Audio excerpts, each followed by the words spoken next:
When I say thematic analysis, I'm describing a process used to encode the data obtained in a qualitative study. Many believe it's the foundational method for qualitative analysis and the first method that researchers should learn because it's fundamental, very flexible, and is widely used, and can be applied across all other different methods of qualitative analysis. When you code, you do that in order to identify patterns or themes. Depending on your question and what type of data you have, themes could take many forms, but in the end, the themes you identify describe and organize your observations, and ideally they help you interpret aspects of the phenomenon that you're studying. There are a couple of seminal documents when it comes to describing what thematic analysis is. The first is this book written by Richard Boyatzis from 1998. People were already encoding qualitative studies and using codes to develop themes then, but there wasn't really a manual for it. Boyatzis wrote this book to teach people how to develop thematic codes. He envisioned thematic analysis as a bridge between qualitative and quantitative analysis.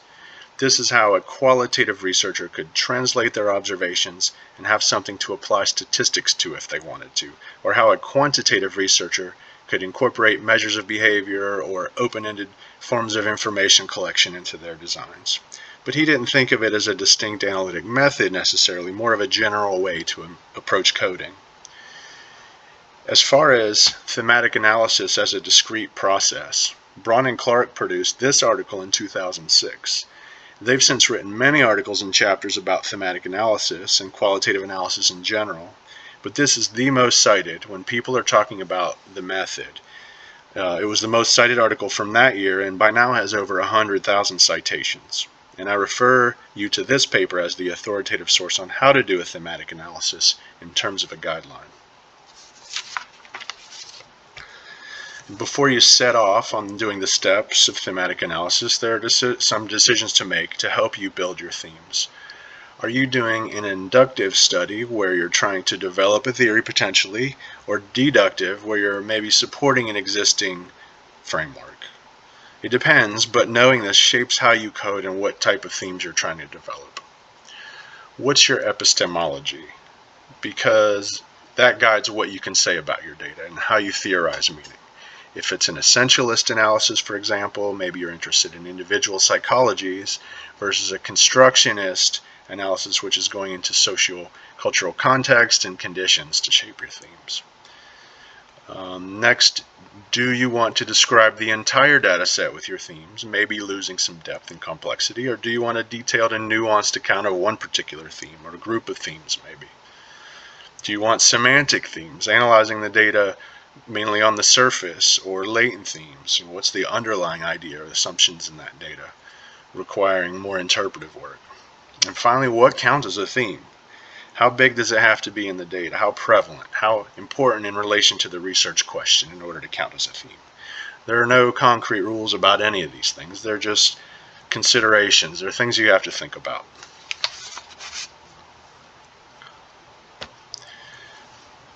So we go through the steps of thematic analysis, starting maybe during collection, when you start to look for and notice patterns of meaning and issues of potential interest, and ends when you report your findings.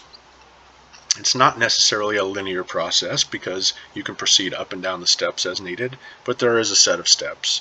Number one, you transcribe and read and reread, looking for meanings and patterns. Number two, you make your codes. You identify those features that you can use to organize your data into groups or categories or patterns. Those are your codes. It's how you label chunks of data. What you choose depends on your question again and what type of data you have.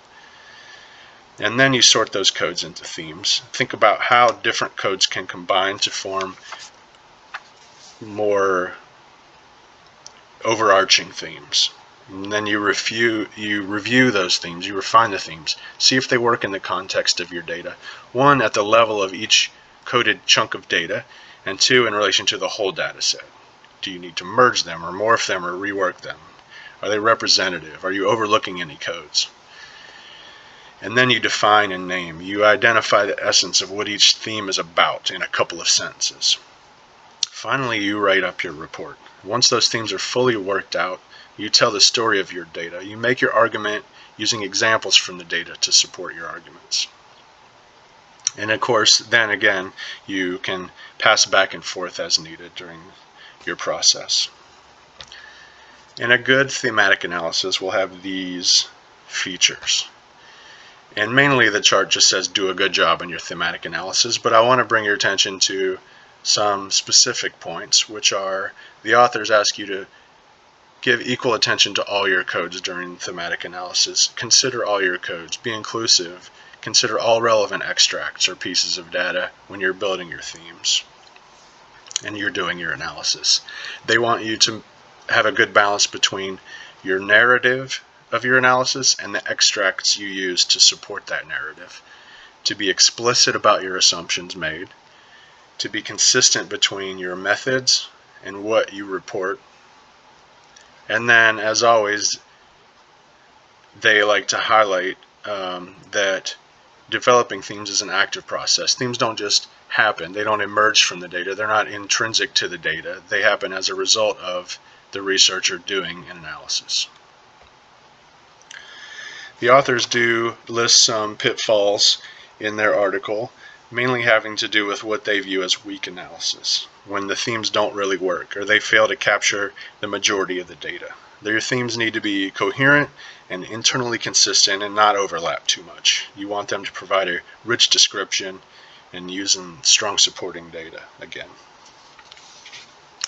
And as with all qualitative studies, the experts here and in all of their papers ask you to spell out how you applied a specific theory. They want you to choose a theory and explain why you used that theory under an existing theoretical framework in order to anchor your analysis to give you some interpretive power and then to use it appropriately in the context of your data. So when I say thematic analysis, I'm describing the process to encode and organize your data in a qualitative study in order to tell the story of your project. And I refer you to these references.